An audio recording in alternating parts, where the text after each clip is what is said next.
Dealing with Roofmaker was genuinely the easiest bit of the whole process.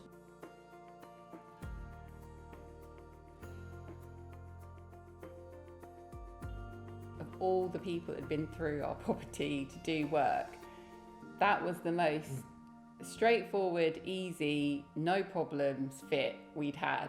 I was almost had a bit of anxiety because everything that had been done had been a problem. Like, there was always a problem. Yeah. So because you guys were doing the roof, I thought, if our builders haven't created the space properly or something's off and they come and they say they can't fit it, I'm going to be stressing out.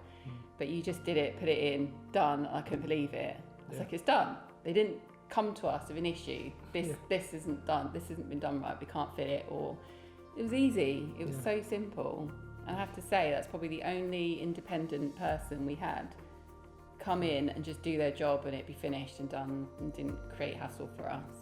Everything else, even fitting the doors, was a problem, but huge problems trying to get the doors in. But it was the only element that didn't cause us any grief. So it was nice. That was great. Yeah, definitely. It's nice to have something done that didn't cause grief. Yeah, I was reassured by the whole planning tool that was online in the first instance, and for me that is essentially defining the contract, as it were. This is what I want. This is what I want you to deliver. There's no discussion about it. It's written down. Your sizes are there. Your options are there, and it was just nice and straightforward. Well, once the roof was on, the structure's sort of in place, and you could visualise the space, it was quite easy then to put it all together. I knew kind of what I wanted. It was just a case of getting to that point that I could just get started. I was going to say the handover point, because it was like I did a lot of the planning work, did a lot of the work to look at where the lights went and how the electronics were going to be and how the integration of all the different hardware was.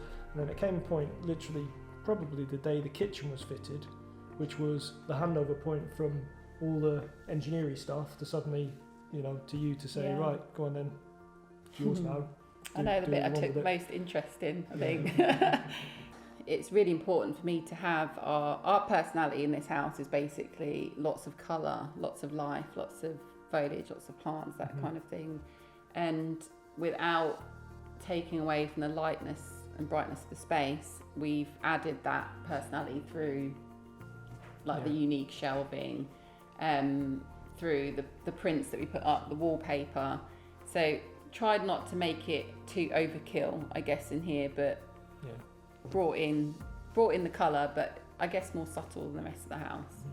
I am prone to colour mood changes. I don't want to this is a space I don't want to be changing too much, so I've tried to keep the colour in areas where I feel I can change it about if I wanted to. And I think with the wallpaper as well, for me that was quite a big statement bit, and I love the wallpaper. So I only ever go wallpaper when I'm 100% in on it, because it's another thing I don't want to have to change up, and it's only in a small corner, so I feel like it's just enough.